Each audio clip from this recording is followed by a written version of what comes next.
Hello everyone, welcome to crystal IQ knowledge. इस video में हम पढ़ेंगे क्लास 8 सिविक्स का chapter 8 confronting marginalisation. Confronting marginalisation का मतलब होता है कि मार्जिनलाइजेशन का सामना करना, उससे फाइट करना। Okay, in the previous chapter हमने पहले वाले चैप्टर में पढ़ा था दो डिफरेंट ग्रुप्स के बारे में, आदिवासी के बारे में और मुस्लिम कम्युनिटी के बारे में, है ना। तो वो एक्सपीरियंस करते हैं इनइक्वालिटी एंड डिस्क्रिमिनेशन। मार्जिनलाइजेशन की वजह से डिस्क्रिमिनेशन होता है और इनइक्वालिटी होती है। ओके, पावरलेस फील करते हैं वो अपने आप को, वो ना तो ये ग्रुप्स जो होते हैं ना, जिनके साथ में कभी मार्जिनलाइजेशन होता है, मतलब मार्जिनलाइज्ड जो ग्रुप होते हैं। मार्जिनलाइजेशन का मतलब क्या होता है? मार्जिनलाइजेशन का मतलब होता है कि कुछ लोग जो हैं वो डोमिनेट कर रहे हैं, इनके पास में सब लोग हैं एक ही ना, एक जैसे हैं। कुछ लोग जो हैं वो अलग टाइप के हैं थोड़े, जैसे कि ट्राइबल हो गए, तो उनका डिफरेंट कल्चर है, डिफरेंट लैंग्वेज है, तो वो थोड़े डिफरेंट टाइप के हैं ना। तो इन लोग जो हैं, ये वाला ग्रुप इनको एक्सेप्ट नहीं करता है, ट्राइबल को टॉलरेंस नहीं होता है, तो ये लोग जो है एक्सक्लूडेड फील करते हैं, इनको इनके साथ में भेदभाव होता है।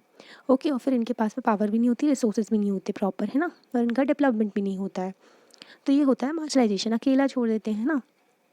तो ना, ये पावरलेस तो होते हैं, पर ये ग्रुप जो होते हैं लड़ते हैं, प्रोटेस्ट करते हैं, स्ट्रगल करते हैं, ताकि जो भी इनको एक्सक्लूड कर दिया गया है ना, डोमिनेट कर रहे हैं इनके ऊपर, मतलब कि एक ग्रुप दूसरे ग्रुप के ऊपर डोमिनेट कर रहा है। ओके, मतलब ये वाले जो भारी पड़ रहे हैं दूसरे ग्रुप के ऊपर, तो इसके अगेंस्ट भी वो लोग ना फाइट करते हैं मार्जिनाइजेशन के अगेंस्ट। तो इन्होंने अटेम्प्ट किया कि ये जो है इस सिचुएशन से निकल सके, अडॉप्ट करके जो स्ट्रेटजीज़, जो अपनी इनकी हिस्ट्री में कई सारी इन्होंने स्ट्रेटजीज़ अडॉप्ट की, जो ग्रुप जो भी मार्जिनलाइज्ड ग्रुप थे उन्होंने, ताकि वो जो है इससे बाहर निकल सकें, है ना।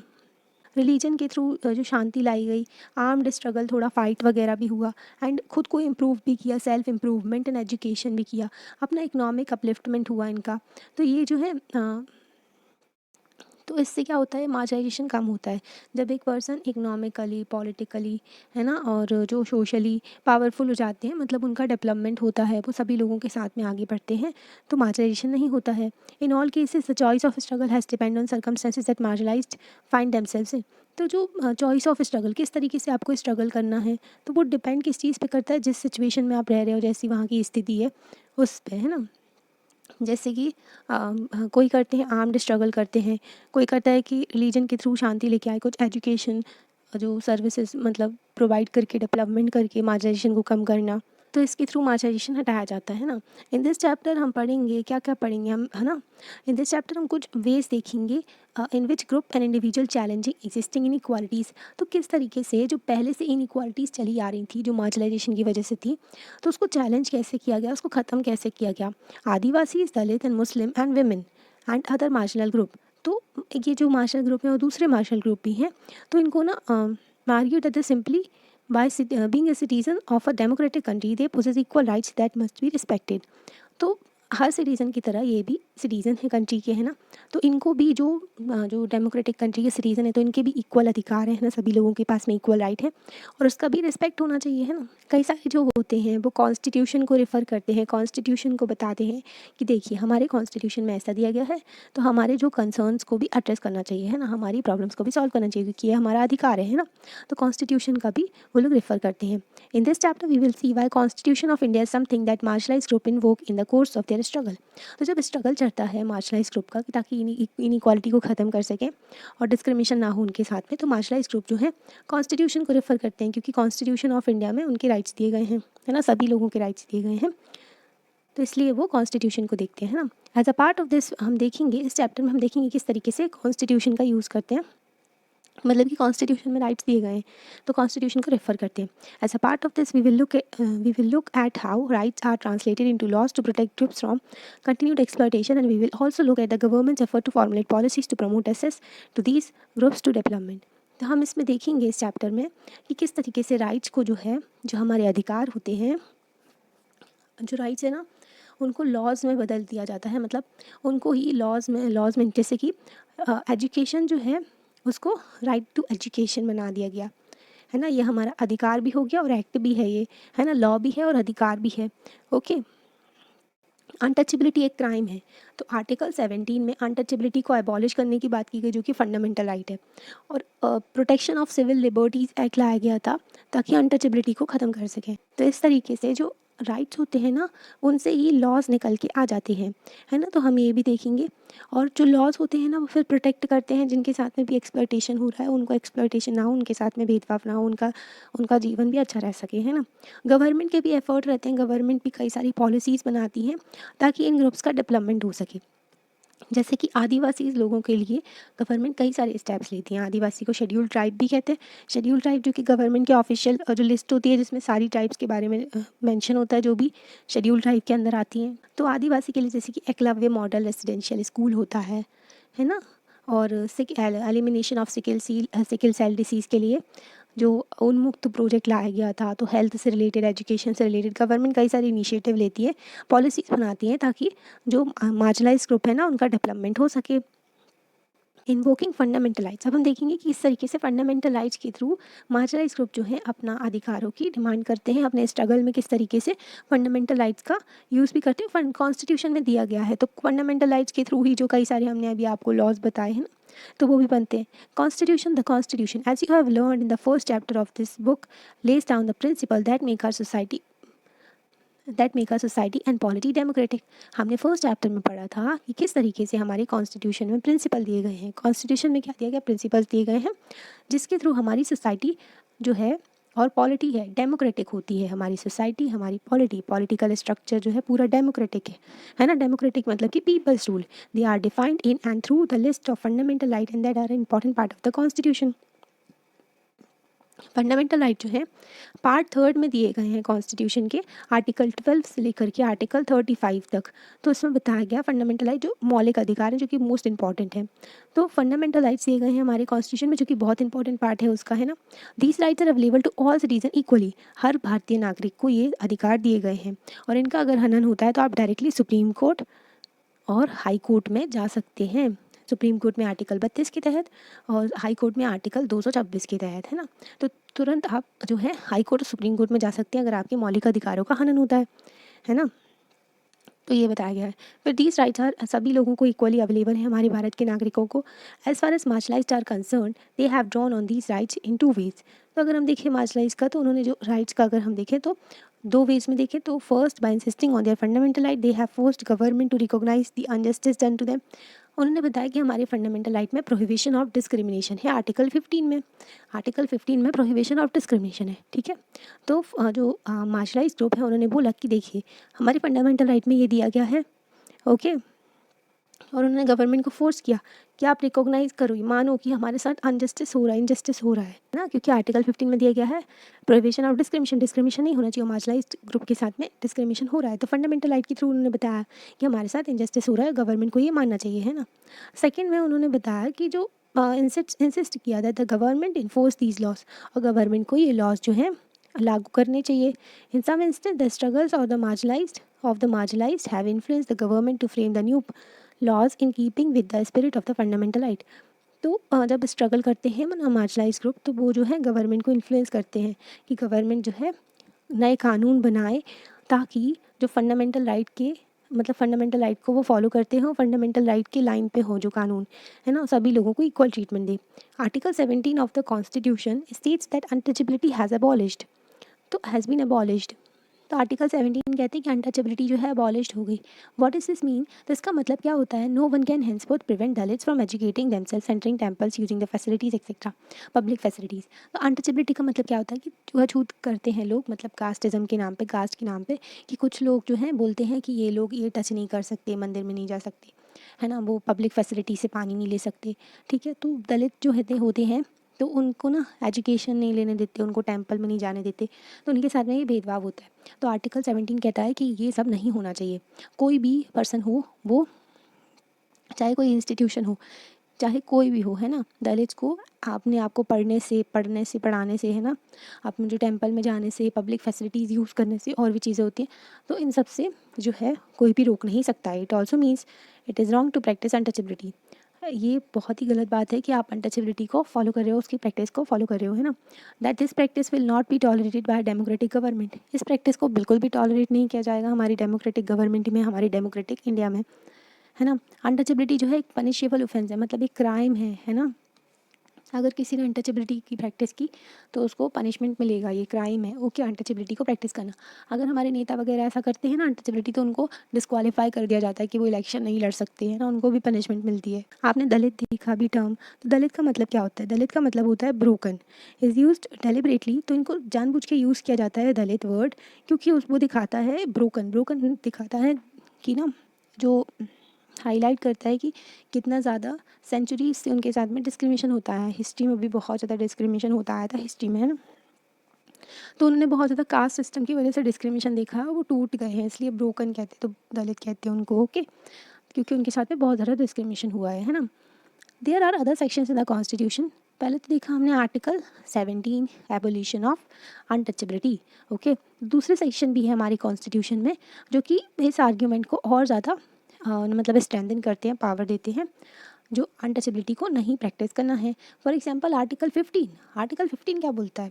कॉन्स्टिट्यूशन का आर्टिकल 15 कहता है कोई भी सिटीज़न जो है उसके साथ में भेदभाव नहीं होना चाहिए ऑन द बेसिस ऑफ, किस भी बेसिस पे? रिलीजन के बेसिस पे आप जो है भेदभाव नहीं कर सकते, रेस के बेसिस पे, caste, sex, place of birth के बेसिस पे कहीं पर कोई पैदा हुआ है और उसके साथ में आप भेदभाव कर रहे हैं, तो ऐसा भी नहीं हो सकता। पूरी कंट्री एक है और सभी लोगों के साथ में इक्वल ट्रीटमेंट होगा, है ना। जैसे कि हमने क्लास 7 की बुक में भी पढ़े थे कि इक्वालिटी के बारे में। This have been used by the Dalit to seek equality where it has been denied to them. तो दलित इस राइट को भी यूज़ करते हैं कि उनके साथ में इक्वल ट्रीटमेंट हो, उनको इक्वालिटी मिले जहाँ पर भी उनको इक्वालिटी नहीं मिल रही है। ओके, तो फंडामेंटल राइट के बारे में हमने देखा।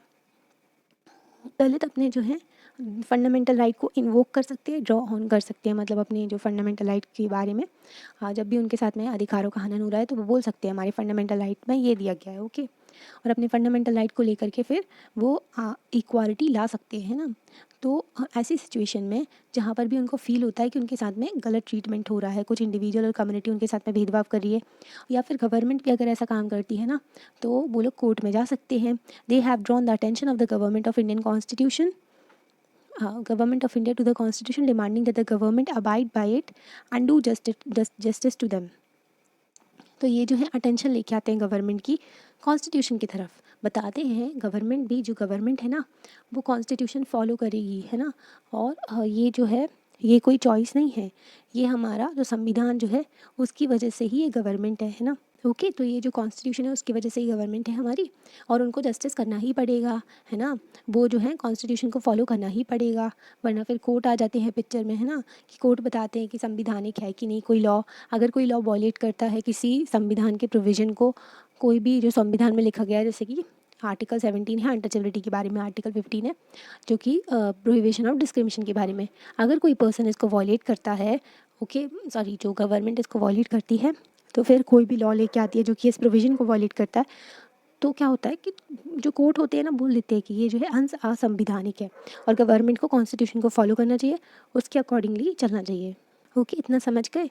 फिर उसके बाद में यहाँ देखते हैं, पोएम लिखी है सोयराबाई ने, wife of a well known bhakti poet Chokhamela from 14th century Maharashtra. तो भक्ति पोएट मतलब कि भक्ति करते थे वो भगवान की, है ना, तो उन्होंने पोयम लिखी है। वो माहर कास्ट से बिलोंग करते थे, ठीक है। माहर कास्ट को जो उस टाइम पर अनटचेबल समझा जाता था, तो उनके साथ में भेदभाव होता था, तो उसी भेदभाव को दर्शाती है ये पोयम कि उनके साथ में कितना ज़्यादा भेदभाव हुआ है। ओके, अभी देखते हैं। Likewise other minority groups have drawn on the fundamental rights section of our constitution. इसी तरीके से जैसे कि दलित भी अपना जो फंडामेंटल राइट को यूज़ करते हैं, उसी तरीके से माइनॉरिटी ग्रुप्स ने भी अपना जो फंडामेंटल राइट को बताया कि हमारे फंडामेंटल राइट में ये दिया गया है और आप इसको वॉलेट नहीं कर सकते, है ना। अब अपने फंडामेंटल राइट को लेकर के आ जाते हैं ना। They have particularly drawn upon the fundamental right to freedom of religion and culture and education right. तो माइनॉरिटी ग्रुप जो होते हैं, और अगर उनके साथ में कुछ गलत होता है तो वो भी अपना फंडामेंटल राइट को इन्वोक कर सकते हैं और कोर्ट में जा सकते हैं कि fundamental right to freedom of religion है उनके पास में, कल्चरल एंड एजुकेशनल राइट है। फ्रीडम ऑफ रिलीजन 25 से लेकर के 28 आर्टिकल तक है फ्रीडम ऑफ रिलीजन। 29 और 30 आर्टिकल में कल्चरल एंड एजुकेशनल राइट दिए गए हैं माइनॉरिटीज़ को। हमारे यहाँ माइनॉरिटी कितने टाइप की, हमने लास्ट चैप्टर में भी आपको बताया था। माइनॉरिटीज़ जो है हमारे यहाँ 6 टाइप की माइनॉरिटीज़ हैं जो कि गवर्नमेंट के अकॉर्डिंगली, है ना। तो माइनॉरिटीज़ में सिख आते हैं, क्रिश्चियन आते हैं, पारसीज आते हैं, बुद्धिस्ट आते हैं, जैन आते हैं और मुस्लिम आते हैं। ओके, तो ये हो गई 6 टाइप की माइनॉरिटीज़। तो जैसे कि अगर कल्चरल एजुकेशन राइट होता है, अगर case of cultural education right, तो distinct cultural and religious group जो है, जैसे कि मुस्लिम हो गए, पारसीज हो गए, दूसरी माइनॉरिटीज़ कम्युनिटी हो गई, तो उनके पास में राइट है कि वो जो अपने ना guardians of the content of their culture as well as pass में राइट है कि वो अपने जो गार्डियन बन सके अपने कल्चर के, और उनको प्रोटेक्ट कर सके और डिसीजन ले सकें on how best this content is to be preserve, तो किस तरीके से वो अपने कल्चर को प्रिजर्व करके रख सकते हैं, है ना। Thus by granting different form of cultural rights the constitution rights to ensure the cultural justice to such groups.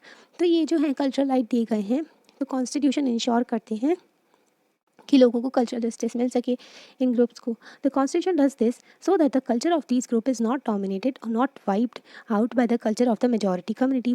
Constitution में माइनॉरिटीज़ को राइट दिए गए हैं, उनके कल्चरल राइट, ताकि उनका कल्चर जो है, उन ग्रुप का जो उनका कल्चर जो है ना, उनका जो है ख़त्म ना हो और कोई डोमिनेट ना करे, कोई कोई दूसरा जो रिलीजन या फिर कल्चर है उनके ऊपर डोमिनेट कर ना करे, है ना। सभी लोग अच्छे से रहें। लॉज फॉर द मार्जिनलाइज्ड, हमने हम फंडामेंटलाइज देखे, अब लॉज देखेंगे मार्जिनलाइज ग्रुप के लिए। यहाँ पर ना सूर्याबाई ने जो पोयम लिखी थी उसके बारे में दिया गया है समरी के, मतलब उन्होंने बताया ये इस पोयम में सूर्याबाई जो है क्वेश्चन कर रही हैं जो आइडिया ऑफ प्योरिटी है, मतलब स्वच्छता क्या है ना, जो प्योरिटी बोलते हैं लोग, क्लीनिनेस बोलते हैं, क्लीन हम क्लीन है और दूसरे अनटचेबल गंदे हैं ना, ऐसा क्या है, ठीक है। तो arguing that every human being, हर जो इंसान है वो सेम तरीके से पैदा होता है ना, तो कोई भी जो मतलब कि there is nothing that makes one body less और मोर प्योर देन अदर, तो किस तरीके से कोई एक इंसान की जो है वो बॉडी ज़्यादा प्योर हो कि दूसरे की ना हो, है ना। She is possibly also trying to say that pollution a key tool of caste system to separate or deny people access to space, work, knowledge, dignity occur not through the nature of work done but from within, from your thoughts and values and beliefs। तो वो बताती हैं कि जो pollution कहा गया ना कि पॉल्यूट हो जाते हैं, गंदे हो जाते हैं अगर कोई किसी को टच कर देता है ना, तो ये टूल है ये कास्ट सिस्टम का, ये जो कास्ट सिस्टम जो भेदभाव का सिस्टम है इसका ये हथियार है जिसको वो यूज़ करते हैं ताकि कुछ लोगों को रिसोर्सेज ना मिल सके, है ना। लोग जो हैं काम ना कर पाएँ, उनको प्रॉपर जो उनकी स्पेस ना मिल पाए, है ना, नॉलेज ना मिल पाए, डिग्निटी ना मिल पाए। और ये कैसे आता है, ये जो आता है नेचर ऑफ वर्क से नहीं आता कि कोई ये काम कर रहा है तो वो पॉल्यूट है और ये काम कर रहा है तो वो ऊंचा है और दूसरा कोई काम कर रहा है तो नीचा है ना, तो ये इससे नहीं आता है। ये जो आता है हमारे अंदर से आता है ना, जो कि हमारे थॉट्स हैं, हमारी वैल्यूज़ हैं, हमारी बिलीफ है ना। जो अनटचेबिलिटी जो लोग प्रैक्टिस करते हैं वो सब ना अंदर की वैल्यूज़ होती हैं कि आप किसी को इक्वल नहीं देख सकते, आप किसी दूसरे इंसान के साथ में भेदभाव कर रहे हैं, उसकी उसकी जो रिस्पेक्ट है उसको डिसरिस्पेक्ट कर रहे हैं ना, उसकी बेइज्जती कर रहे हैं। तो ये जब जो ये सब चीज़ें जो होती हैं ये अंदर से आपकी आ रही हैं, आपकी जो मतलब बिलीफ है, आपके वैल्यूज़ हैं, है ना, ये कोई बाहर से नहीं होता है ना। अब देखते हैं laws for the marginalised. As you have read the government make laws to protect its citizen. Government जो है हमारी लॉज बनाती है, गवर्नमेंट जो है कानून बनाती है ताकि अपने सिटीजन्स को प्रोटेक्ट कर सके, है ना। अगर लॉज का वायलेशन होता है तो पनिशमेंट मिलती है। यह this is not only the one way in which it take action. तो ये कोई एक वे नहीं है जिसके थ्रू गवर्नमेंट एक्शन लेती है। गवर्नमेंट के कई सारे जो ना एक्शन लेती हैं ताकि लोगों को प्रोटेक्ट कर सके। कुछ स्पेसिफिक लॉज होते हैं, पॉलिसीज़ होते हैं मार्जिनलाइज्ड के लिए हमारी कंट्री में, जैसे कि मार्जिनलाइजेशन जो होता है ना तो वो ना हो, मार्जिनलाइज्ड ग्रुप जो है उनके साथ में भेदभाव ना हो। देयर आर पॉलिसीज़ और scheme that emerge to other means like setting up the committee by undertaking a survey. तो पॉलिसीज स्कीम तो होती हैं जो कि निकलती हैं जब ना मतलब कमेटी वगैरह बैठती है, कोई सर्वे कंडक्ट कराया जाता है कि फिर ये चीज़ की ज़रूरत है, ये लोगों के साथ में ये भेदभाव हो रहा है, सर्वे कंडक्ट कराया जाता है, फिर उस हिसाब से गवर्नमेंट पॉलिसीज़ बनाती हैं। The government then make an effort to promote such policies in order to give opportunities to specific group. तो गवर्नमेंट ऐसी पॉलिसीज़ बनाती है कि जो जो ग्रुप्स जिनके साथ में गलत हो रहा है तो उनके साथ में गलत ना हो, ठीक है, उनको सोशल जस्टिस मिले एंड उनको अपॉर्चुनिटीज़ देती हैं ताकि वो आगे बढ़ सकें, है ना। प्रमोटिंग सोशल जस्टिस, अब सोशल जस्टिस के बारे में देखते हैं। The part of their effort to implement the constitution both state and central government create specific scheme for the implementation in tribal areas और in the areas that have a high Dalit population. तो हमारी constitution को implement कर सकें, हमारी constitution के provision के accordingly चलती है स्टेट और सेंट्रल गवर्नमेंट, और ऐसी स्कीम्स और पॉलिसीज़ लेकर के आती हैं, ऐसी स्कीम्स और पॉलिसीज़ को इम्प्लीमेंट करती हैं ट्राइबल एरियाज़ में और दूसरे एरियाज़ में जहाँ पर हाई दलित पॉपुलेशन रहती है ताकि उनको अपॉर्चुनिटीज़ मिल सके, उनका डेवलपमेंट हो सके। एग्जाम्पल है गवर्नमेंट प्रोवाइड करती है free subsidise hostel for students of Dalit और आदिवासी कम्युनिटी के जो स्टूडेंट होते हैं उनके लिए जो है गवर्नमेंट फ्री में जो हॉस्टल वगैरह की फैसिलिटी देती है ताकि जो बच्चे हैं वो पढ़ सकें, लिख सकें, वहाँ पर पढ़ लिख सकें, है ना। जो है ना वो एजुकेशन मिल सके, उनको एजुकेशन फैसिलिटीज़, और मे नॉट बी एबल, जो उनकी लोकेलिटीज़ में उनको एजुकेशन नहीं मिल पाती है तो वो हॉस्टल में रह करके वो एजुकेशन ले सके प्रॉपर। और एजुकेशन एक बहुत इंपॉर्टेंट टूल होता है जिसके थ्रू एक पर्सन की लाइफ चेंज हो जाती है ना। तो in addition to providing certain facilities, तो इसके साथ साथ गवर्नमेंट और भी चीज़ें करती है। गवर्नमेंट ऑपरेट करती है थ्रू लॉज़ के थ्रू भी ऑपरेट करती है, ताकि ऐसे स्टेप्स लें ताकि इनइक्विटी को ख़त्म कर सके जो हमारी सिस्टम में है ना।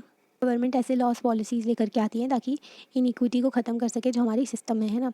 वन सच पॉलिसी जो है हमारे यहाँ लॉ जो है, जो रिजर्वेशन की पॉलिसी है, जो कि बहुत इंपॉर्टेंट भी है और जो थोड़ा कंट्रोवर्शियल भी है। ठीक है, लोग इसके बारे में कुछ लोग सपोर्ट करते हैं, कुछ अपोज करते हैं इसका। Laws which reserve seat in the education, तो गवर्नमेंट की जो ना एजुकेशनल जो इंस्टीट्यूशन होते हैं उसमें रिजर्वेशन कर दिया जाता है एसटी और एससी पीपल के लिए, जो कम्युनिटी से बिलोंग करते हैं ना, दलित हो गए और आदिवासीज हो गए उनके लिए। गवर्नमेंट जो है एम्प्लॉयमेंट जो देती है ना, जो गवर्नमेंट सर्विस जो एम्प्लॉयमेंट होती है, जो जॉब होती है गवर्नमेंट जॉब, तो उसमें भी इनके लिए रिजर्वेशन रखा जाता है दलित और आदिवासी के लिए, है ना। तो ये आर्ग्यूमेंट दिया जाता है उसके पीछे कि जो that in a society like ours where for century section of population have been denied opportunities to learn and work in order to develop new skills and vocations, और a democratic government need to take steps in and assess these sections. इस society में जो centuries में बहुत पहले से उनके साथ में डिस्क्रिमिनेशन होता आया है, तो गवर्नमेंट को ऐसे स्टेप्स लेने पड़ेंगे ताकि उनको अपॉर्चुनिटीज़ मिल सके, एजुकेशन मिल सके, उनको वर्क वो काम कर सके, है ना, और उनको स्किल्स मिल सके। और डेमोक्रेटिक गवर्नमेंट जो है इनको सपोर्ट करने के लिए ये जो रिजर्वेशन की पॉलिसी लेकर के आती है। How does the reservation policy work, तो रिजर्वेशन की पॉलिसी किस तरीके से काम करती है। Government across India have their own list of schedule caste, Dalit और schedule tribe and backward and most backward caste. तो गवर्नमेंट ऑफ इंडिया की एक लिस्ट होती है जिसमें एसटी के बारे में दिया रहता है जो कि शेड्यूल ट्राइब है, और एससी के बारे में दिया जाता है जो कि शेड्यूल जो कास्ट है जो कि दलित से है ना, और बैकवर्ड जो अदर बैकवर्ड कम्युनिटी होती है जो कि पीछे रह गए हैं उन कम्युनिटीज़ के बारे में, है ना। The central government too has its list, तो सेंट्रल गवर्नमेंट की अपनी खुद की एक लिस्ट होती है जिसमें दिया रहता है कि ये कम्युनिटी पीछे रह गई है ना। क्या होता है कि जब स्टूडेंट अप्लाई करते हैं एजुकेशन इंस्टीट्यूशन में किसी पोस्ट के लिए जॉब में गवर्नमेंट की, है ना, तो are expected to furnish proof of their caste certificate देते हैं या फिर वो ट्राइबल स्टेटस का सर्टिफिकेट देते हैं, जिसके through in the form of caste and tribal certificate. तो मैनी गवर्नमेंट जो एजुकेशन इंस्टीट्यूशन होते हैं वो कैंडिडेट को बोलते हैं मेंशन करें कि वो किस कास्ट और ट्राइब से बिलोंग करते हैं। अगर वो इस ट्राइब और कास्ट से बिलोंग करते हैं जो कि गवर्नमेंट की लिस्ट में मेंशन है, तो उनको वहाँ पर रिजर्वेशन दिया जाता है। Okay, if a particular Dalit caste और सर्टेन ट्राइब जो है गवर्नमेंट की लिस्ट में है, तो उस कैंडिडेट को जो उस कास्ट और ट्राइब से बिलोंग करता है वो बेनिफिट ले सकता है रिजर्वेशन का, है ना, जो भी गवर्नमेंट की लिस्ट में होते हैं।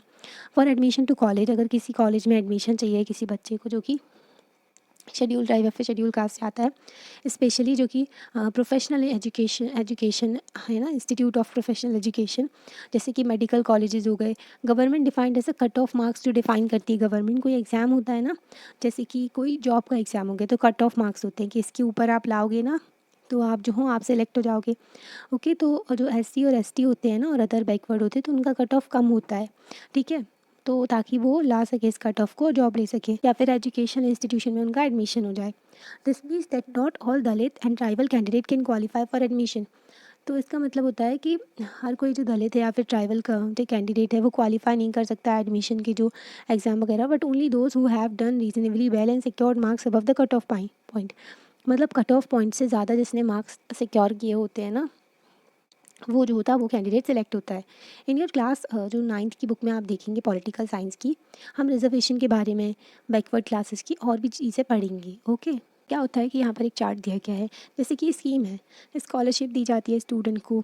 तो स्कीम जो स्कॉलरशिप दी जाती है ना बच्चों को जो एजुकेशन लेते हैं, तो उसके थ्रू सोशल जस्टिस होता है। स्पेशल पुलिस स्टेशन जो होते हैं इसके थ्रू नहीं होता है, क्योंकि जो पुलिस स्टेशन के थ्रू सोशल जस्टिस बस हो सकता है जब पुलिस अच्छे से काम कर रही हो, लोगों के साथ में डिस्क्रिमिनेशन ना करे और करप्शन ना करे, है ना। जो स्पेशल स्कीम लाई जाती है गर्ल्स के लिए एजुकेशनल इंस्टीट्यूशन में, जो गवर्नमेंट स्कूल है उसमें, जैसे उनको स्कॉलरशिप दी गई है ना, उनको सपोर्ट किया जा रहा है पढ़ाई में, है ना, तो वो भी सोशल जस्टिस को प्रमोट करता है ना। Protecting the rights of Dalit and Adivasi से हम कबीर जी की स्टोरी देखते हैं। You have read about the Kabir poem in your language text book, आपने अपनी लैंग्वेज की जो किताब होगी उसमें आपने कबीर की पोएम के बारे में पढ़ा होगा। कबीर 15th सेंचुरी के पोएट थे। ठीक है, 15वीं शताब्दी के पोएट थे। ये एक वीवर थे, ठीक है, मतलब weaver who also belong to the bhakti tradition. Bhakti tradition जो है वहाँ से बिलोंग करते हैं, ये वीवर भी थे, है ना। तो यहाँ पर ना भक्ति ट्रेडिशन से बिलोंग करते हैं। कबीर की पोइट्री जो है वो बताती है लव के बारे में, जो कि सुप्रीम है, free of ritual and priest. तो वो फ्री है, जो कई सारे जो बहुत सारे रिचुअल्स फॉलो करने होते हैं ना, ये पूजा करो, वो विधान करो, ये करो, वो करो, तो इन सब चीज़ों से वो फ्री होता है, और पंडितों से भी, मतलब प्रीस्ट वगैरह से ही फ्री होता है। It also expresses his sharp and point criticism of those he saw powerful. और जो कबीर होते हैं वो अपनी पोएम के थ्रू ही क्रिटिसिज्म करते हैं, जो कि बहुत पावरफुल होते हैं उनका। कबीर अटैक करते हैं who attacked those who attempt to define individual is the basis of the religious और कास्ट आइडेंटिटीज़। कबीर उनका क्रिटिसाइज करते हैं, उनको जो है उनके खिलाफ बोलते हैं, जो भी एक पर्सन को डिफाइन करते हैं, एक पर्सन को भेदभाव करते हैं उसके साथ में कास्ट के नाम पर और जो उसके रिलीजन के नाम पर, है ना।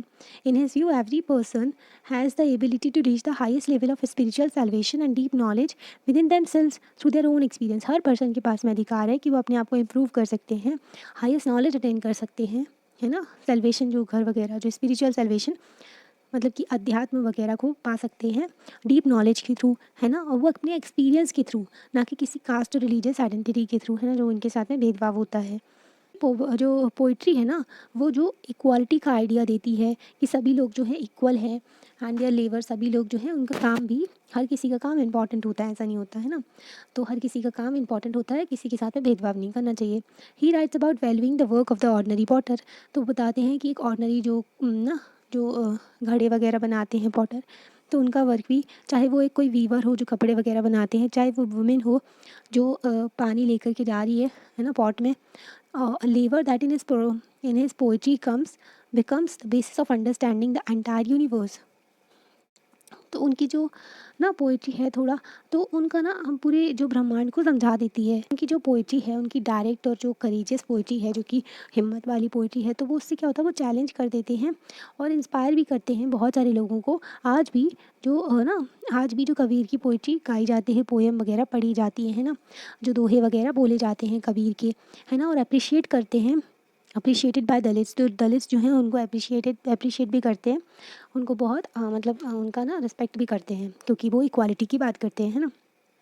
मार्जिनलाइज्ड ग्रुप भी इनका जो रिस्पेक्ट करते हैं। And those critical of social hierarchies, in UP हो गए, राजस्थान हो गए, पंजाब हो गए, मध्य प्रदेश, बंगाल, बिहार, यहाँ पे थोड़ा ज़्यादा हायरार्की रहती है, ऊंच नीच भेदभाव रहता है। तो यहाँ पर भी इनकी जो कबीर की रिस्पेक्ट की जाती है ना, जहाँ पर वो मार्जिनलाइज्ड ग्रुप और जो दलित्स भी रहते हैं, है ना। अभी यहाँ पर protecting the rights of Dalit and Adivasi. अब राइट्स जो हैं दलित और आदिवासी के, उनके प्रोटेक्ट किए जाते हैं, ठीक है। तो उसके लिए पॉलिसीज़ होती हैं और लॉज होते हैं। तो हमारी कंट्री में पॉलिसीज़ भी हैं और कुछ लॉज भी हैं जो कि प्रोटेक्ट करते हैं, डिस्क्रिमिनेशन ना हो और एक्सप्लॉइटेशन ना हो मार्जिनलाइज्ड कम्युनिटीज़ का। ओके, तो हम अभी ना एक स्टोरी पढ़ेंगे जो कि रियल लाइफ से रिलेटेड है, ताकि अंडरस्टैंड कर सकें जो protection that law provide. Village of Jagmalgur. Jagmalgur एक गाँव है, तो वहाँ पर एक बड़ा सा फेस्टिवल हो रहा है, हर 5 साल में होता है ये। तो लोकल जो भगवान हैं उनकी पूजा की जाती है। जो 20 गांव से जो पंडित वगैरह आते हैं, ठीक है, please from 20 neighbouring village come for this 5 day event. तो 5 दिन का ये इवेंट होता है। सेरेमनी शुरू होती है, अगर एक दलित मेंबर का कम्युनिटी का एक इंसान होता है, दलित इंसान जो होता है, उसको ना पैर धोने पड़ते हैं सारे प्रीस्ट के, मतलब सारे पंडितों के उसको पैर धोने पड़ते हैं, तभी वो सेरेमनी शुरू होती है उस फेस्टिवल की, ठीक है। और फिर then bathing in the water use for this. और फिर उस जो जिससे उसके पैर धोए हैं ना सारे पंडितों के, उस पानी से जो जिसने पैर धोए हैं दलित कम्युनिटी के जो इंसान ने, उसको नहाना पड़ता है। इन जगमलगुर, तो जगमलगुर में एक पर्सन था जो कि ये परफॉर्म करते थे टास्क बिलोंग टू रंथाम्स फैमिली। तो जो पर्सन ये टास्क परफॉर्म करते थे ना, मतलब ये वाला जो काम करते थे, पैर धोते थे, तो वो जो थे रंथाम की फैमिली से बिलोंग करते थे। हिज फादर एंड ग्रैंडफादर, उसके पिता और उसके जो दादाजी जो थे, दोनों ने ये काम किया था, ठीक है। पर ना तो they were never allowed to enter the temple. ये सब करने के बावजूद उन लोगों को कभी टेम्पल में जाने का नहीं मिलता था, मतलब मंदिर में नहीं जा सकते थे वो लोग। इसको ना ऐसे देखा जाता था, बहुत बड़ा उपकार किया गया है उनके ऊपर, बहुत ज़्यादा जो मतलब इज्जत से देखा जाता था इसको, जो पंडितों के पैर वगैरह धोना पड़ते थे, ठीक है। तो उनको दिया गया है स्पेशल ओकेशन में।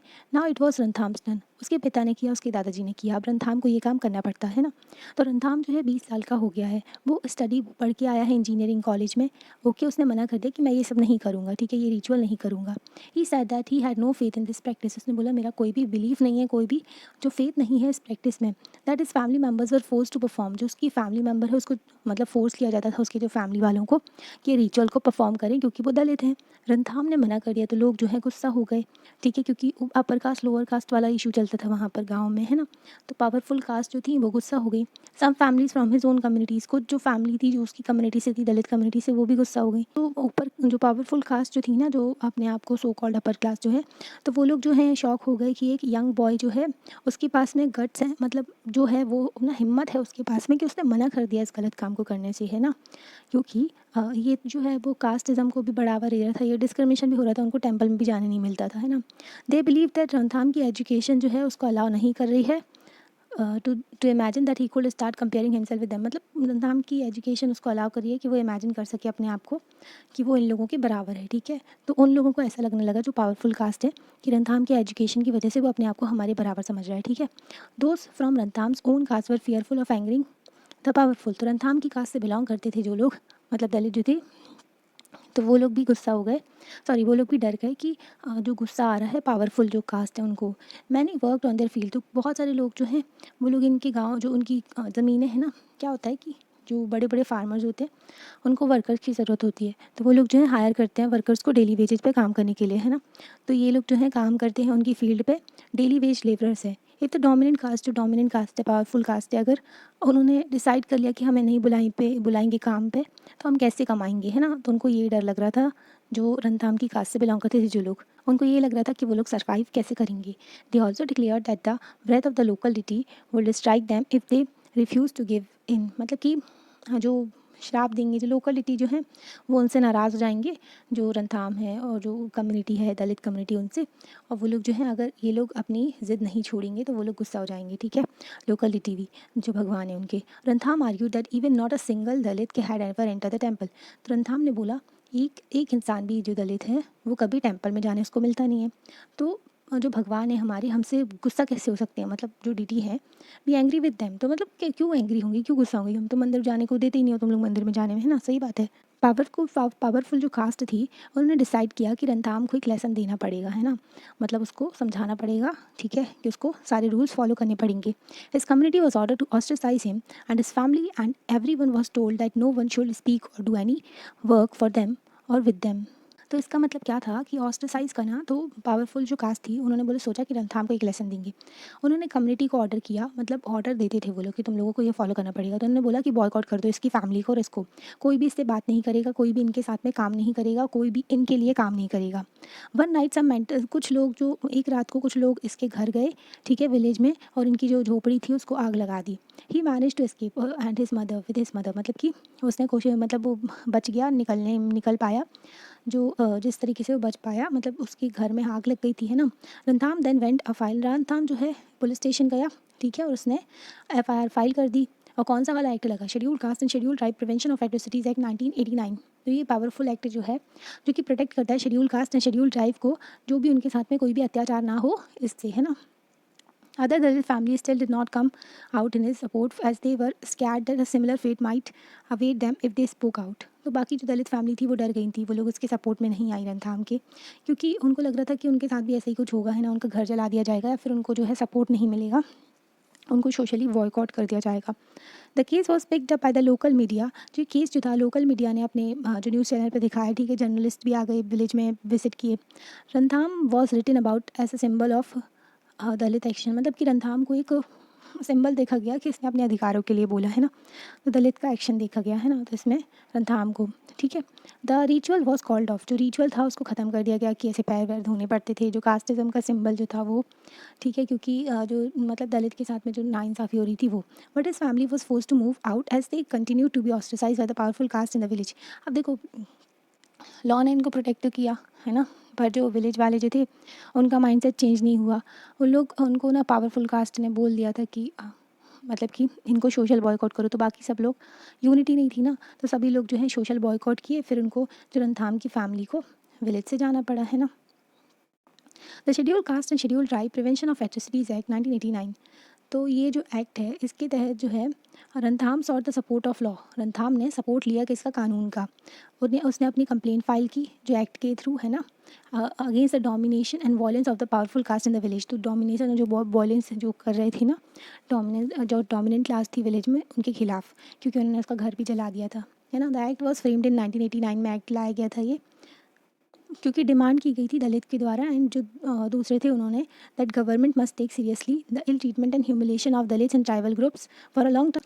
दलित्स और जो ट्राइबल ग्रुप्स फेस करते हैं ना ह्यूमिलेशन, उनके साथ में गलत बर्ताव होता है ना, उनके साथ में ढंग से बिहेव नहीं करता है कोई, हर दिन जो होता है एवरी डे होता है, तो उसके अगेंस्ट जो है दलित ने डिमांड की थी कि हमारे लिए कुछ लॉ कानून वगैरह लाया जाए, है ना। तो गवर्नमेंट ने ये वाला जो एक्ट लाया था, ठीक है। While such treatment has persisted for long time, ये जो ट्रीटमेंट है बहुत टाइम तक चलता रहा, जो इल ट्रीटमेंट रहता है ना, जो गलत व्यवहार करते हैं। इट है required a violent character in this late 1970s and 1980s। तो मतलब आज़ादी के इतने साल बाद 1947 में आज़ादी मिल गई थी, फिर भी हमारी कंट्री में ऐसा भेदभाव हो रहा था। कॉन्स्टिट्यूशन भी था, कॉन्स्टिट्यूशन में लिखा गया था कि किसी के साथ भी डिस्क्रिमिनेशन नहीं होगा, पर ये सोसाइटल प्रॉब्लम होती है, लोगों का माइंडसेट चेंज करना बहुत ज़रूरी होता है ना। तो अभी फिर उसके बाद में जो वॉलेंट कैरेक्टर ले लिया गया, जब ये ज़्यादा बढ़ गया ना भेदभाव, फिर 1970s 1980s में फिर ये जो है ये मूवमेंट लिया गया। फिर उसके बाद में 1989 में एक्ट आया था, है ना। During this period in the parts of southern India में number of assertive Dalit group जो थे केम इनटू बीइंग। तो कई सारे जो दलित जो ग्रुप बन गए थे और अपनी राइट के लिए डिमांड किया, उन्होंने प्रेस किया कि हमको राइट चाहिए हमारी, है ना। They refuse to perform their so called caste duty. उन्होंने मना कर दिया कि हम कोई भी अपनी जो कास्ट ड्यूटी है, मतलब कास्ट के नाम पर जो हमसे काम करवाया जाता है वो हम नहीं करेंगे, और इंसिस्ट किया कि हमको भी इक्वली ट्रीटमेंट मिलना चाहिए, मतलब हमको समान तरीके से ट्रीट करना चाहिए, भेदभाव नहीं होना चाहिए। Like Rathnam they refuse to follow practices located in the humiliation and exploitation of Dalits. तो रंथाम की तरह ही जो उन्होंने मना कर दिया कि हम कोई भी प्रैक्टिसेस फॉलो नहीं करेंगे जो हमको ना हमारी डिग्निटी को हार्म करती है, जो कि जो प्रैक्टिसेस हमें नीचा दिखाती हैं, ओके, और जो ना एक्सप्लॉयटेशन करती हैं दलित का, ठीक है, तो वो प्रैक्टिसेस हम फॉलो नहीं करेंगे। This resulted in a more powerful caste unleashing violence against them. तो इसकी वजह से क्या हुआ था, this resulted in the more powerful caste. तो मतलब जो पावरफुल कास्ट थी ना, इनके अगेंस्ट और वॉयलेंस करने लगी थी, मतलब कि इनके साथ में और ज़्यादा गलत व्यवहार कर रही थी, इनको दबाने की कोशिश कर रही थी, इनको मार रहे थे, पीट रहे थे, है ना। तो बहुत सारी चीज़ें होती हैं गाँव में, तो बहुत ज़्यादा फॉलो किया जाता है कास्ट सिस्टम, है ना। In order to indicate to the government that untouchability was still being practise and in the most hideous manner. तो मतलब गवर्नमेंट को ये बताना चाहते थे कि अभी भी अनटचेबिलिटी जो प्रैक्टिस होती है, ठीक है, हमारी कंट्री में संविधान में लिख दिया गया है, फिर भी हमारी कंट्री में अनटचेबिलिटी प्रैक्टिस होती है, और बहुत ही गंदे तरीके से प्रैक्टिस होती है ना। इसलिए दलित ग्रुप ने डिमांड किया कि हमें एक नए कानून की ज़रूरत है, जो कि ना हमारे लिए जो कई सारे जो मतलब जो कई तरीके के जिसमें वॉयलेंस होते हैं ना हमारे साथ, वो उसमें लिस्ट किए जाएँ कि ये वॉयलेंस ना हो हमारे साथ अगेंस्ट दलित, एंड प्रिस्क्राइब करें स्ट्रिंजेंट पनिशमेंट, बहुत ही ज़्यादा टफ पनिशमेंट दी जाए लोगों को अगर वो हमारे साथ ऐसा करते हैं, ठीक है, जो भी अनटचेबिलिटी वगैरह में इंडल्ज होते हैं, कि जो अनटचेबिलिटी प्रैक्टिस करते हैं ना, लोगों को नीचे दिखाते हैं, ओके। तो लाइकवाइज थ्रू 1970s 1980s आदिवासी पीपल सक्सेसफुली ऑर्गेनाइज किया अपने आप को, ठीक है, और डिमांड किया उन्होंने equal rights for the land and resources to be turn to them. तो मतलब कि 1970s 1980s में आदिवासी लोग जो थे इकट्ठे आ गए, ठीक है, अपने साथ में, और लोग डिमांड किया उन्होंने कि हम सभी को इक्वल ट्रीटमेंट होना चाहिए हमारे साथ, और इक्वल राइट होना चाहिए अपने ज़मीन पर भी हमारा, और रिसोर्सेज पर भी, है ना। They too had to face the anger of powerful social group were subjected to a great deal of violence. जब वो अपनी आवाज़ उठा रहे थे, है ना, तो पावरफुल जो कास्ट थी, जो सोशल ग्रुप जो थे, ठीक है, तो उनको जो है इनका सामना करना पड़ रहा था, है ना, क्योंकि ये लोग गुस्सा हो रहे थे, है ना, ये लोग नहीं चाहते थे कि जो इक्वालिटी आए हमारी सोसाइटी में, है ना। तो इनको वायलेंस भी फेस करना पड़ रहा था, जो दलित ग्रुप्स थे उनको। This is why this act contains a very long list of crime. तो ये जो एक्ट है ना, इसमें बहुत लंबी लिस्ट है क्राइम की, क्योंकि इतने सारे क्राइम तो कमिट किए जाते हैं जो schedule caste and schedule tribes के साथ में, है ना। Some of which were too horrible even to contemplate. तो कुछ तो इतने ज़्यादा भयानक तरीके के एक्ट किए जाते हैं दलित के साथ में, कि उनको मतलब बता भी नहीं सकते, सोच भी नहीं सकते, हम लिख भी नहीं सकते, इस तरीके के। तो मतलब ऐसे क्राइम्स भी होते हैं। The act does not only describe terribles crime. तो इसमें तो खतरनाक जो बहुत ही ज़्यादा जो इनके साथ में क्राइम किए जाते हैं वो तो लिखे ही हुए हैं, पर उसमें और भी चीज़ें हैं, जैसे कि people know what dreadful deeds human beings are capable of. मतलब लोग क्या और कर सकते हैं, और ज़्यादा खतरनाक क्या कर सकते हैं, तो वो भी हम पता लगा सकते हैं। मतलब लोगों का ना, देख लो माइंडसेट क्या है, कि एक ह्यूमन, आप भी इंसान हो, दूसरा भी इंसान है, तो उनको क्या मज़ा मिलता है दूसरे को परेशान करके, है ना? दूसरे के साथ में अनइक्वल ट्रीटमेंट करके, ओके, दूसरे को नीचा दिखा के, है ना? In this sense laws such as these are to both punish as well as influence the way we think और एक्ट। तो जो लॉ है वो जो है पनिश भी करता है और इन्फ्लुएंस भी करता है किस तरीके से हम सोचते हैं, मतलब कि, है ना, और एक्ट कैसे करते हैं वो भी, है ना?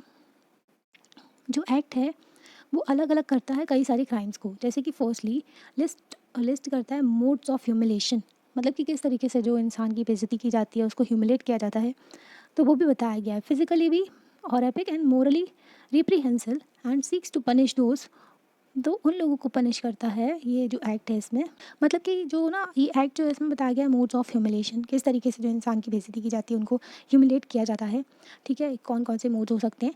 एंड जो फिजिकली भी जो उनको जो शारीरिक रूप से तकलीफ पहुंचाना, ओके, और मोरली भी मतलब कितना गिर जाते हैं कि सोशल की सोसाइटी की जो वैल्यूज़ होती है उसको भी ताक पे रख देते हैं लोग, और मतलब जो सोसाइटी की वैल्यूज़ को अगेंस्ट चले जाते हैं और एकदम बहुत ही ख़राब वाली चीज़ें करते हैं, है ना? और पनिश करते हैं उसको, जो कि फोर्स करता है member of schedule caste and schedule tribe को to drink eat any edible or obnoxious substance, मतलब कि फोर्स करते हैं कभी कभी जो लोग होते हैं ना, तो एक क्राइम बताया गया है कि किसी जो शेड्यूल कास्ट या शेड्यूल ट्राइब के मेंबर को मजबूर किया जाता है कि वो कुछ पिए या खाए, कोई मतलब जो खाने वाली चीज़ नहीं है वो, और या फिर कोई जो बहुत ही ख़राब सब्सटेंस है ना वो, तो जो भी ऐसा करता है उसको पनिश किया जाएगा। अगर कोई पर्सन है forcibly removes clothes from the person of a member of a schedule, मतलब शेड्यूल कास्ट और शेड्यूल ट्राइब की जो कम्युनिटी के कोई भी जो पर्सन होते हैं उनके जो कपड़े उतरवा कर के अगर उनको परेड कराई जाती है, ठीक है, या फिर उनके कपड़े उतारे जाते हैं तो उसको भी, ठीक है, तो उनको ऐसे घुमाया जाता है बिना कपड़ों के, ठीक है, उनकी बॉडी पे पेंट कर दिया जाता है और बॉडी पे, ठीक है, तो ऐसी ऐसी डेरोगेटरी प्रैक्टिसेस की जाती हैं, बहुत ही ज़्यादा लोगों को ह्यूमिलेट किया जाता है, तो उनको भी बहुत ही हार्श पनिशमेंट मिलेगी अगर कोई ऐसा काम करता है तो, है ना? तो ये बताया गया है यहाँ पर। सेकेंडली इसमें और भी एक्शन दिए गए हैं, dispossesses Dalit and Adivasi of their मियर्ज sorry, it lists actions that disposes Dalits and Adivasis of their mere resources or which force them into performing the slave labor, क्योंकि ना ज़बरदस्ती काम भी करवाया जाता है इनसे, पता है? तो इसमें ना लिस्ट में बताया भी गया है कि अगर कोई ऐसा करता है ना तो उसको भी बहुत हार्श पनिशमेंट मिलेगा, ओके, जो भी ऐसा करता है, ज़बरदस्ती काम करवाता है, फोर्स करता है कि उनको स्लेव लेबर, मतलब स्लेव, जो स्लेव लेबर पता कितने सालों पहले चलता था, ब्रिटिश के टाइम पर जब वो राज किया करते थे, है ना, कॉलोनी बना के रखा था दुनिया में, उस टाइम पर जो स्लेव ट्रेड चला करता था, तो अभी भी जो जिस तरीके से उनको स्लेव की तरह उनके साथ में ट्रीटमेंट किया जाता है, स्लेव मतलब कि जानवर वाली हालत कर दी है, इंसान को इंसान नहीं समझते, है ना, उनकी कोई डिग्निटी नहीं है, ठीक है, उनको बस काम करवाते हैं, मारते पीटते हैं और रखते हैं, इस तरीके का बिहेवियर होता है।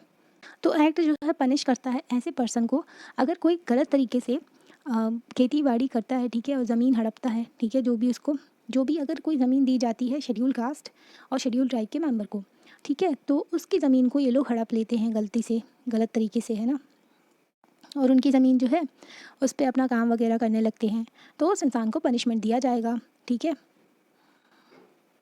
और उनकी ज़मीन अगर छीन लेते हैं तो।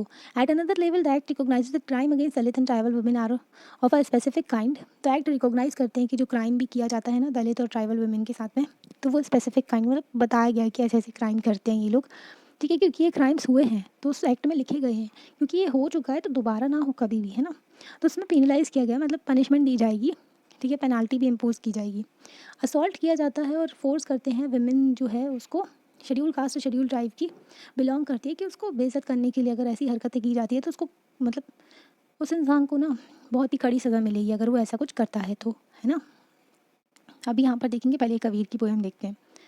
तो यहाँ पर पोएम लिखी गई है, pandit look in your heart for your knowledge, for knowledge, तो मतलब कि ये tell me where untouchability came from since you believe in it, mix red juice white juice and air, a body mix, ठीक है, तो मतलब यहाँ पर एक समरी भी दी गई है, ओके, पोएम की, पर सिंपल लैंग्वेज में, तो आप समझ भी सकते हो पोएम को। In this poem Kabir is challenging at the priest by directly questioning him about where untouchability came from, तो मतलब कबीर जो है, जो पोएम में बोल रहे हैं कि डायरेक्टली क्वेश्चन कर रहे हैं जो पंडित है उससे कि अनटचेबिलिटी आई कहाँ से है, ठीक है। He asked the priest to look for the knowledge in his heart, तो उसने बोला कि अपने ज्ञान पे झाँको, अपने जो तुमने दिल में अपने आप को समझते हो ना ज्ञानी, तो अपने दिल में झाँको, ठीक है, जो भी नॉलेज है आपके पास में, नॉट इन स्क्रिप्चर्स, ठीक है, ना ही जो किताबों में झाँक के ना बोलो, ओके, मतलब कि जो जैसे कि कई सारे ग्रंथ हैं तो वो पंडितों ने ही लिखे हैं, ओके, तो वो अपनी डोमिनेंस इस्टेब्लिश कर देते हैं, है ना, तो उनमें ना देख के अपने अंदर झाँको, ठीक है, अपनी नॉलेज को देखो। Kabir goes on to describe how every human is made up of blood. तो उन्होंने बताया कि हर कोई इंसान जो है, जो उनकी बॉडी में ब्लड ही होता है, ठीक है, और एयर जो हम सांस लेते हैं, है ना, सेम तरीके से जब हवा, पानी, पृथ्वी हम पर भेदभाव नहीं करती है, तो ये लोग कौन होते हैं भेदभाव करने वाले, है ना। तो ब्लड और एयर से जो मतलब सेम तरीके से होता है ना। हैज़ स्पेंड 9 मंथ्स, हम अपनी मम्मी के पेट में 9 महीने जो रहते हैं, हर जो बच्चा होता है वैसे ही होता है ना, सेम होते हैं सारे human being. And that everything in the world is created by touching something, whether it is about a human being और अ पेंटिंग। तो हर कोई जो है जो वर्ल्ड में क्रिएट हुआ है टच करने की वजह से। अगर आपको एक घड़ा भी बनाना पड़ता है तो मिट्टी को आपको टच करना पड़ेगा, है ना। अगर आपको एक पेंटिंग बनानी है तो आपको उस पेंटिंग को टच करना पड़ेगा, है ना, मतलब कलर्स को टच करना पड़ेगा। अगर एक ह्यूमन बीइंग होता है तो उसको भी टच करके ही वो जो मतलब कि एक ह्यूमन बीइंग बन पाता है ना। हम अपनी मदर के जो पेट से आते हैं, फिर उसके बाद में हम बड़े होते हैं ना। तो अनटचेबिलिटी आई कहाँ से? He takes the word untouchable and gives it a very very different meaning. तो उन्होंने अनटचेबिलिटी का जो वर्ड लिया और उसका एक डिफरेंट मीनिंग दिया कबीर ने। ही claims that untouchability is the highest state of knowledge. तो उन्होंने बोला अनटचेबिलिटी जो है इसमें ना हाईएस्ट स्टेट है ये नॉलेज का, सबसे ऊपर जब आपको ज्ञान की प्राप्ति हो जाती है वो है। It means not to be touch by narrow hating and limiting ideas. तो हमें उससे टच नहीं करना है कि हमारी आइडियाज़ जो हैं वो कम हो जाए, ठीक है, मतलब कि लिमिट कर दिया जाए, एक जो लाइन खींच दी जाए कि इसके आगे आप थिंक नहीं कर सकते, अपनी आइडियाज़ नहीं फैला सकते। Kabir finally turns the idea of untouchability on its head from the lowest to the highest state that human being can achieve. तो कबीर ने अनटचेबिलिटी को इस तरीके से मोल्ड किया, मतलब कि उन्होंने अपना अलग मीनिंग बताया अनटचेबिलिटी का, कि एक ह्यूमन है, फिर वो जो हाईएस्ट नॉलेज अटेन कर लेगा फिर अनटचेबिलिटी कहलाएगी। मतलब कि lowest to highest state that a human being can achieve. तो ह्यूमन बीइंग अचीव कर सकता है उसको लोएस्ट से हाईएस्ट स्टेट तक, तो वो अनटचेबिलिटी। मतलब कबीर का डिफरेंट मीनिंग था अनटचेबिलिटी के लिए। वो भी इक्वालिटी के लिए ही बात कर रहे थे, है ना, सभी लोगों को समान बता रहे थे। जब ये हर ह्यूमन एक जैसा ही होता है ना। The scourge of manual scavenging. अब मैनुअल स्कैवेंजिंग भी ना कास्ट से लिंक है, तो इसकी प्रैक्टिस भी देखते हैं। मतलब मैनुअल स्कैवेंजिंग जो क्या होता है मैनुअल स्कैवेंजिंग, ये एक प्रैक्टिस होती है जिसमें रिमूव करते हैं human and animal waste excreta using brooms and tin plates and basket from the dry latrines and carrying it on the head to disposal ground from some distance away. तो इसमें क्या होता है कि जो प्रैक्टिस होती है ये जो जिसमें ना क्या होता है कि जो ह्यूमन हो गया या फिर एनिमल का वेस्ट हो गया, जो ना पॉटी वगैरह होती है, तो वो सब, तो उसको झाड़ू और प्लेट वगैरह से उठाया जाता है, ठीक है, और उसको जो बाथरूम वगैरह साफ़ की जाती है ना उससे, हाँ, फिर उसको सर पर रख करके दूर ले जा करके कहीं फेंकते हैं। तो उसको एक इंसान ये काम कर रहा है तो उसको बोल देते हैं मैनुअल स्कैवेंजिंग, ठीक है। तो ये काम जो होता है मैनुअल स्कैवेंजिंग कहलाता है। अब मैनुअल स्कैवेंजर होता है is the person who does the job carrying this filth. मतलब कि जो पर्सन ये जो जॉब करता है ना वो भी कास्ट से अटैच रहता है। This job is mainly done by Dalit women and young girls. Dalit women हो गई और यंग गर्ल्स हो गई, तो वो लोग ये काम करते हैं। ये कास्ट से लिंक कर दिया गया है काम को भी। According to the Andhra Pradesh वे सफाई कर्मचारी आंदोलन, तो आंध्र प्रदेश में एक सफाई कर्मचारी आंदोलन हुआ था। तो वो जो ऑर्गेनाइजेशन है ना, सफाई कर्मचारी आंदोलन ऑर्गेनाइजेशन है जो कि वर्क करती है with manual scavenger. There are 1 lakh persons from Dalit communities who continues to be employed in this job in this country and who worked in 26 lakh private and community dry latrine manage by the municipalities. तो इन्होंने बताया कि जो manual scavengers जो हैं दलित community से आते हैं, 26 लाख करीब जो लोग हैं, मतलब कि दलित कम्युनिटी से आते हैं 1 लाख पर्सन, सॉरी 1 लाख जो दलित कम्युनिटी से आते हैं, और वो लोग इस काम के लिए एम्प्लॉय किए जाते हैं, उनसे ये काम करवाया जाता है। और 26 लाख जो प्राइवेट और कम्युनिटी ड्राई लैट्रिन है, जो कि बाथरूम वगैरह होते हैं ना बाहर, वो तो म्यूनिसिपैलिटी मैनेज करती है जिसको, तो वो लोग इन लोगों को हायर करते हैं और इनसे ये काम करवाते हैं। Manual scavengers are expose to subhuman conditions of work and faces severe health hazard. तो ये जो है इनके साथ ना बहुत ही बुरा ट्रीटमेंट होता है, इनको ह्यूमन समझा ही नहीं जाता है, और ये लोग जो है बहुत ज़्यादा बीमारियाँ भी इनको जकड़ लेती हैं, क्योंकि ये लोग जो है जो उससे ना एक्सपोज होते हैं, ठीक है। तो ये लोग का इनके पास में कोई जो वो नहीं होता है, पीपीई किट होती है ना, जो जो सैनिटरी इक्विपमेंट होते हैं, मतलब कि जो किट वगैरह पहन करके ये काम किया जाता है। लोगों को गटर में उतार दिया जाता है साफ़ करने के लिए, तो वो भी मैनुअल स्कैवेंजिंग होती है, जिसकी वजह से कई सारी बीमारियाँ लग जाती हैं और डेथ हो जाती है। सुप्रीम कोर्ट ने भी इसके अगेंस्ट बोला था कि ये नहीं होना चाहिए। मतलब इतनी ज़्यादा टेक्नोलॉजी के ज़माने में अब तो ये काम करवाया जाता है लोगों से, और लोगों से करवाया जा रहा है तो उनके पास में प्रॉपरली किट नहीं है, और कास्टिज़्म को भी बढ़ावा देता है ये। ओके, तो यहाँ पर ना एक जो बताया गया है, मैनुअल स्कैवेंजर जो इनके साथ में जो हेल्थ हैज़ार्ड फेस करते हैं ये, they are consistently expose to infection, उनको कई सारे इन्फेक्शन हो जाते हैं उनकी आँखों में, उनकी स्किन पे, उनकी जो रेस्पिरेटरी सिस्टम होता है ना, और जो पेट की बीमारियाँ होती है वो भी हो जाती हैं। They get very low wages, उनको बहुत कम पैसे मिलते हैं इस काम के लिए। They work in those working in urban municipality, 200 रुपये मिलते हैं जो अर्बन म्यूनिसिपैलिटी मतलब जो सिटीज़ वगैरह में काम करते हैं ना वहाँ पर। And those working privately are paid much less, और जो प्राइवेट कंपनी वगैरह के अंदर मतलब कि वो लोग भी ये जो ठेका ले लेते हैं ना म्यूनिसिपैलिटीज़ से, तो उनके अंदर जो काम करते हैं तो उनको तो और कम पैसे मिलते हैं।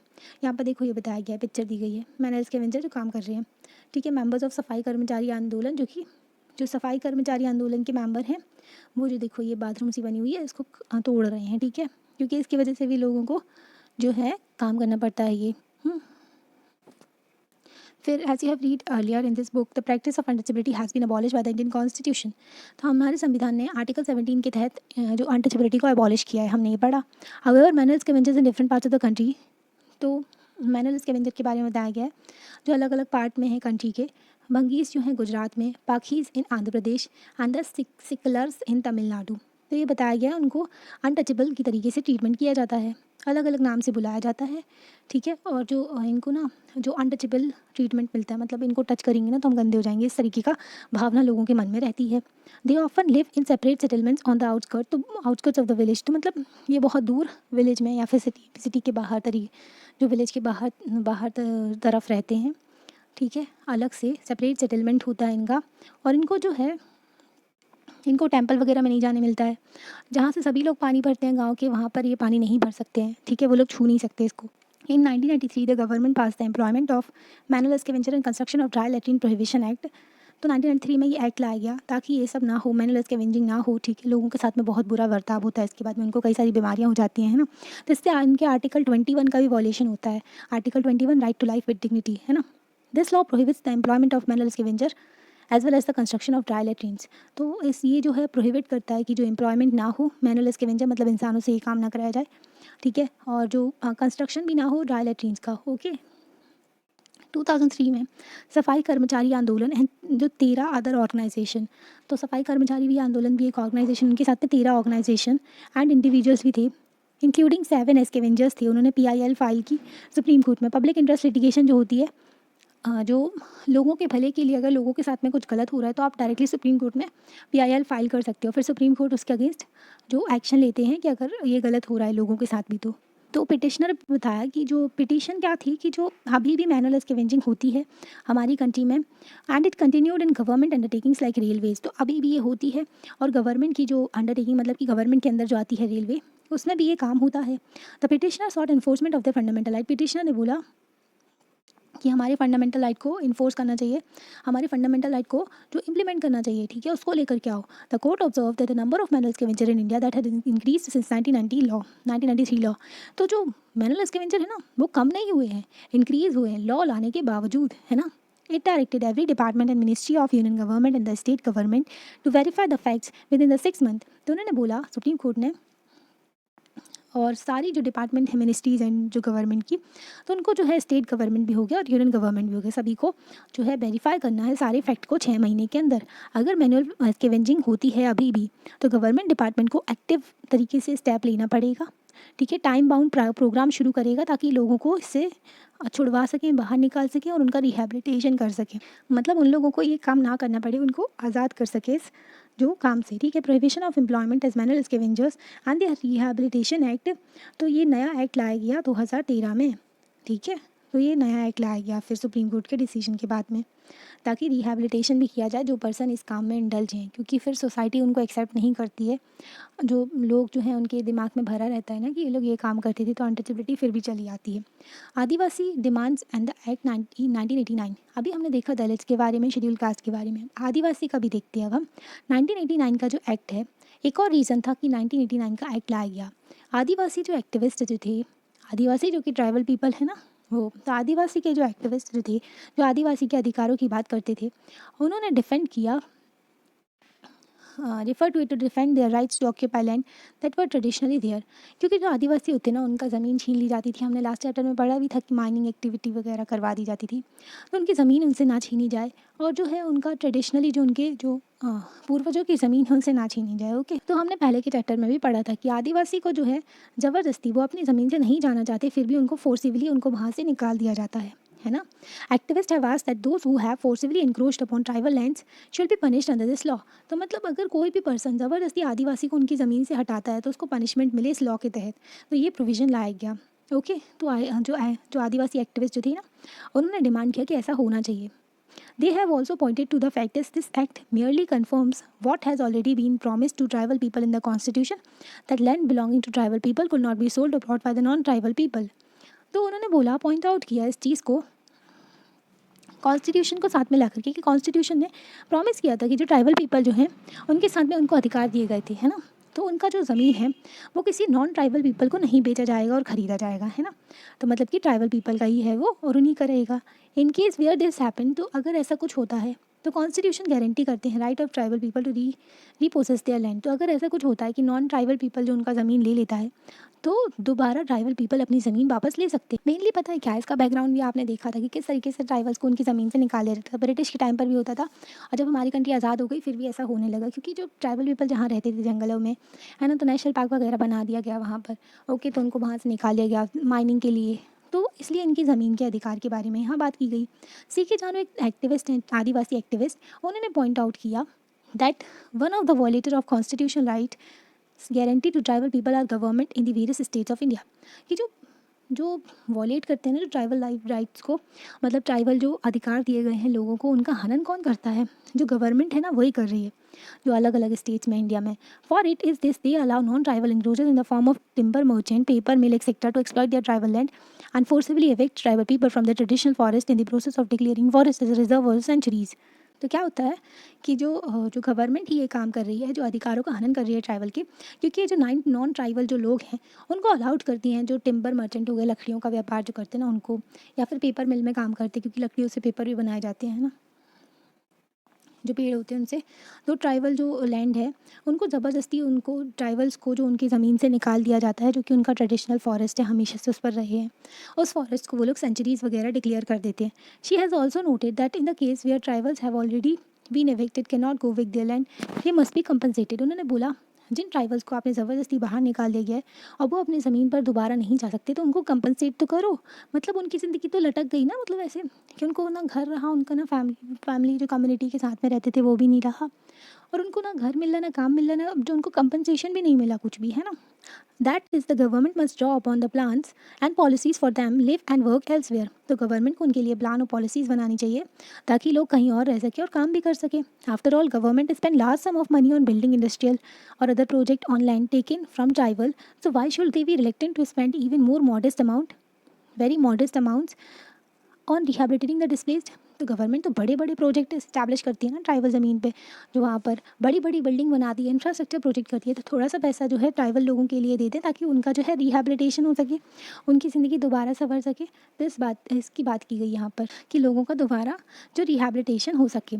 Central government pass the schedule tribe and schedule tribe and other traditional forest dwellers recognization of forest right act 2006। ठीक है, तो ये एक्ट लाया गया ताकि जो शेड्यूल ट्राइब है उनके अधिकारों की बात सके, उनको जो फॉरेस्ट में उनके राइट दिए जा सके।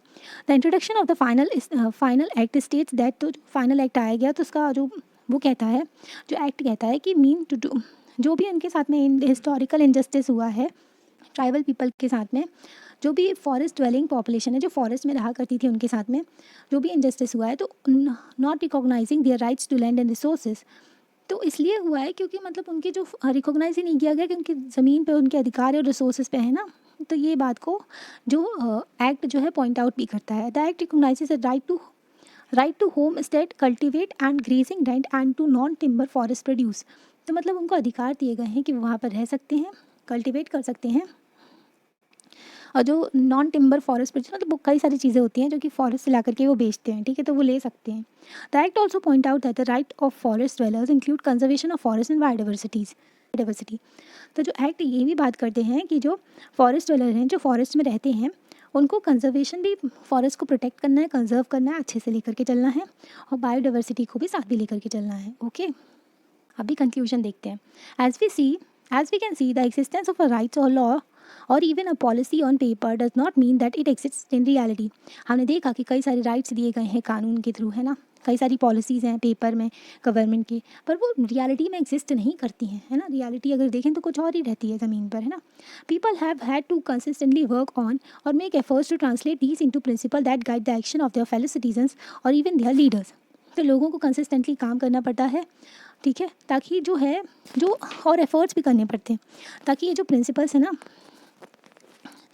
मतलब वो ना जो फेलो सिटीजन हमारे लीडर्स थे उनके प्रिंसिपल के साथ साथ ये काम करना पड़ता है लोगों को, ताकि उनके अधिकारों के लिए उनको कंटिन्यूसली फाइट करना पड़ता है ना। तो ना जो राइट्स दिए गए हैं उनको, वो अपने राइट्स को साथ में लेकर के चलते हैं कि हम अपने राइट्स के लिए ही फाइट कर रहे हैं ना।